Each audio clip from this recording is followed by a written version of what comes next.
Hi everyone, wish you a very happy new year. तो Stylox wishes you a very happy new year. और नया साल की शुरुआत हुई है, और जो नया साल होता है मेरा मानना है एक ब्लैंक स्लेट की तरह होता है।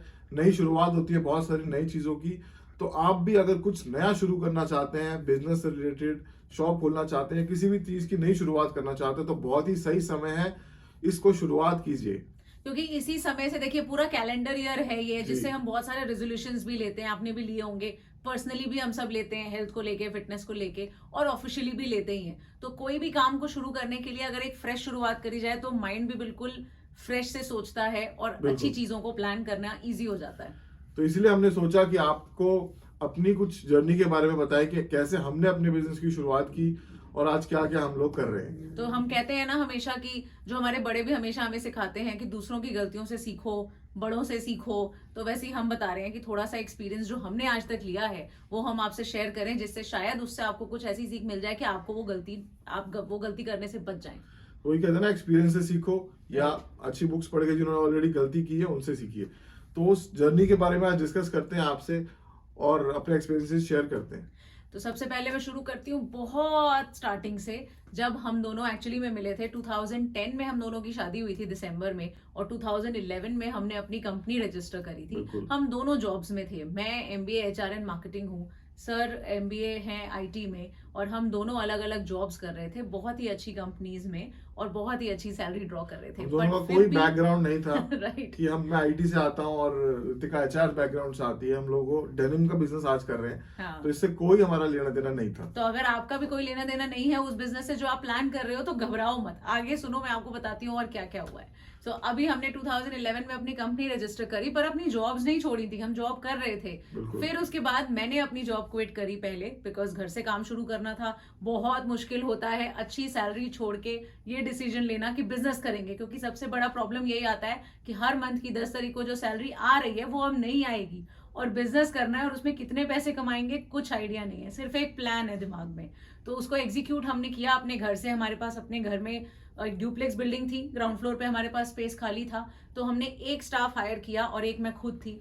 हम दोनों ने मिलके शुरू किया। विशाल का सपोर्ट हमेशा फोन पे और शाम के टाइम पे तो रहता ही था, बट फिर भी we started this thing from home only, जहां पर हमने ई कॉमर्स का बिजनेस स्टार्ट किया और हमने अपनी कंपनी का रजिस्टर करके ट्रेडिंग शुरू करी। प्रोडक्ट को लेकर आना, उसकी सोर्सिंग करना मेरा काम होता था, और ऋतिका उसको एग्जीक्यूट करके पैक करके शिप करना। तो मतलब सिर्फ खुद दो ही से, लोग करते जैसे थे। अगर ऑनलाइन की बात करें तो होता है ना कि कोई भी ऑर्डर आया तो वो वहां से ऑर्डर लेकर आना, प्रोडक्ट को पैक करना, डिस्पैच करवाना, उसका रिटर्न्स मैनेज करना, ये मैंने अपने हाथों से खुद ही शुरू मैं किया आईटी था। से था तो वेबसाइट के डेवलपमेंट का काम मेरा था। तो मैंने वेबसाइट डेवलप किया इनिशियली deals5.com, जो हमारी कंपनी का नाम भी अभी भी है।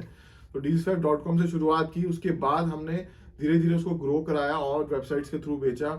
फिर हमने उस प्रोडक्ट को अपनी फैक्ट्री में ले आया, अपनी फैक्ट्री, अपना सेटअप डाला, और वो फैक्ट्री पूरी खुद ही शुरू तो करा। हम पहले तो ट्रेडिंग से शुरू करते करते सारे प्लेटफॉर्म्स पे पहुंच गए। उसके बाद भी रियलाइज कि अब एक नेक्स्ट स्टेप लेते हैं। कुछ सालों के बाद हुआ ये 2011 व्हेन वी स्टार्टेड। 2014 में जाके हमने स्टाइलॉक्स को रजिस्टर किया, और उसी टाइम पे हमने अपना प्रोडक्ट का ट्रेडिंग, पहले हम बाहर से स्टॉक बनवाने लगे। डेनिम जीन्स से हमने शुरुआत करी थी। स्टाइलॉक्स में सबसे पहला प्रोडक्ट डेनिम जीन्स ही था। सबसे पहले हमने उसको बनवाना शुरू किया लोकल मैन्युफैक्चरर से। फिर हमने रियलाइज किया कि वो क्वालिटी नहीं आ रही जो हम डिलीवर करना चाह रहे हैं, and then we opted for our own setup. फिर कुछ सालों के बाद हमने अपनी फैक्ट्री शुरू करी, और जहां से हमने डेनिम जीन्स की शुरुआत करी, जो आज की डेट में हम आपको देते आ रहे हैं। और तब से अभी तक there is no looking back. हमने जब से अपनी डेनिम की यूनिट डाली है, उसके बाद ही हमने अपने ब्रांड में एक क्वालिटी डिलीवर करना शुरू किया, लोगों का ट्रस्ट गेन किया, और वहीं से हमने शुरुआत करी स्टाइलॉक्स को बिल्ड करने की। स्टाइलॉक्स को आज हम रिटेल में भी पहुंचा चुके हैं। ऑनलाइन के साथ साथ हमने शुरुआत ऑनलाइन से की थी, बट आज हम रिटेल में पूरी मार्केट में अवेलेबल है। 20 से ज्यादा हमारे एक्सक्लूसिव स्टोर्स हैं और 300 से ज्यादा पार्टनर स्टोर्स हैं। तो एज ऑन टुडे स्टाइलॉक्स में आप सब जानते हैं कि हम लोग पूरी मेंस की कैजुअल रेंज देते ही हैं। मतलब सिर्फ जीन्स से हमने शुरू किया था, बट देन वी रियलाइज कि स्टाइलॉक्स में जब हमारे फ्रेंचाइजी स्टोर्स हैं तो हमें और भी प्रोडक्ट्स देने की जरूरत है। तो मेंस की शर्ट्स, टी शर्ट्स, हर एक चीज अब हम खुद से प्रोक्योर करके खुद ही बनाते हैं, या फिर छोटी छोटी चीजों के लिए फैब्रिकेशन या फिनिशिंग कराते हैं। तो ये जर्नी की बात की हमने, अपने घर से शुरुआत की, फिर फैक्ट्री अपनी शुरू की, फिर ब्रांड को रजिस्टर किया, फिर ऑनलाइन सेल किया, फिर रिटेल में आ गई। और फिर उसके बाद लाइन नहीं है, मतलब हाँ, बहुत कुछ बहुत है। सारे चैलेंजेस बीच में हमने फेस किए हैं। उन चैलेंजेस को भी हम आज डिस्कस करते हैं कि क्या मेजर सेटबैक्स होते हैं बिजनेस ना करने के पहले सबसे पहला जो मेरा मानना है कि सबसे पहले तो कैश ही होता है। Right. आपको बिजनेस शुरू करने के लिए पैसा चाहिए, धंधा बनाने के लिए पैसा तो चाहिए, उसके बिना तो बिजनेस कर नहीं कर ही नहीं सकते। सकते। तो जो भी हमारा हार्ड अर्न मनी था, जो हमने सेव किया हुआ था, ये पीएफ वगैरह में पैसे सेव होते थे, मैंने जॉब बिजनेस शुरू करने की, विल नॉट बिलीव, मैंने 5 साल बाद जॉब छोड़ी है। हाँ। तब तक मैं बिजनेस कंटिन्यू कर रहा था और मेरी वाइफ जो मतलब रितिका है वो पूरी जॉब छोड़ के पूरा फुल टाइम आ गई थी। The time came when dialogue जब रजिस्टर हुआ तब मेरे को रियलाइज हुआ कि नहीं, अब मैं बिजनेस जॉब हाँ। छोड़ के आ जाता हूँ और अब मैं फुल टाइम अगर करूंगा तो बिजनेस को मल्टीफोल्ड कर सकते हैं। तो उस टाइम फिर मैंने जॉब छोड़ी। तो कहने का मतलब सबसे पहला प्रॉब्लम आया कि कैश कैसे अरेंज करें।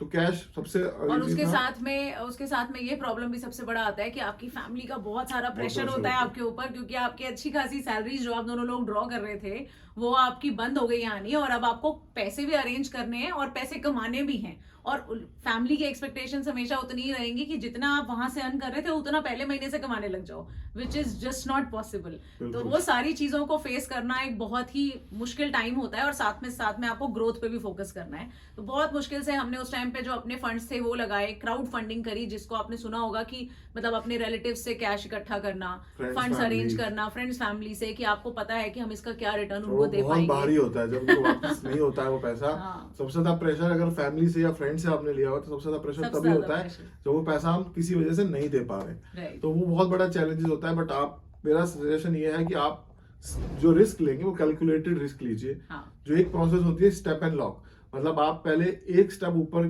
पहुंचिए, जहां जो भी कुछ आप कर रहे हैं एक स्टेप ऊपर कीजिए, लॉक कीजिए उसको, फिर दूसरा स्टेप रखिए। एक साथ सारे स्टेप नहीं लेने हैं, ताकि वो एक साथ आपका बर्डन फंड्स का नहीं आना चाहिए। तो इट्स लाइक एक साथ में बहुत बड़ा एक्सपेंशन प्लान मत कीजिए। जब भी आप कोई नई चीज की शुरुआत कर रहे हैं तो छोटे छोटे गोल्स रखिए कि पहले इतना करूंगा, इसी को स्टेबल करूंगा, फिर नेक्स्ट स्टेप पे जाऊंगा। तो वो एक बहुत जरूरी चीज होती है, क्योंकि रिस्क लेना तो जरूरी है, business means risk, but calculated होना चाहिए कि कितना लूंगा, कितना झेल पाऊंगा। क्योंकि बिजनेस में खाली पैसा अरेंज करने की बात नहीं है। ऐसा नहीं है कि पैसा अरेंज हो गया तो हो गया, उसको हम डुबा भी देते हैं, लॉसेस भी करते हैं, और हमने भी किए हैं, बहुत मैसिव लॉसेस किए हैं। एक पॉइंट इन टाइम पे हम I don't want to name the amount, but we were in so much of debt कि हमें लगा कि अब क्या करें, मतलब we can not even go back to our families and say कि हमने तो नुकसान करके डुबा दिया, हम तो माइनस में आ गए हैं, अब क्या करें।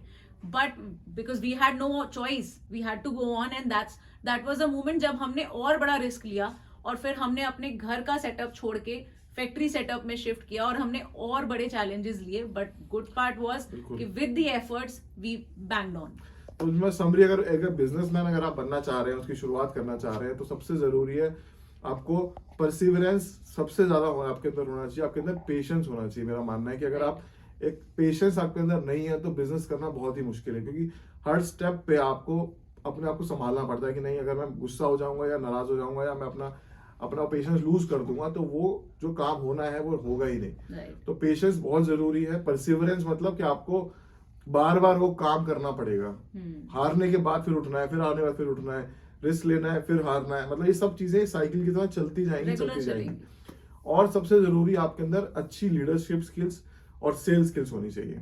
देखिए, जब आप बिजनेस को एक लेवल पे ले आते हैं, पहले तो हर कोई बिजनेस घर से ही शुरू होता है, जैसे हमने शुरू किया। फिर धीरे धीरे करते करते जब हम एक इंडस्ट्रियल सेटअप, प्रोफेशनल सेटअप में आ गए, तो फिर हमने अपनी टीम को बड़ा किया।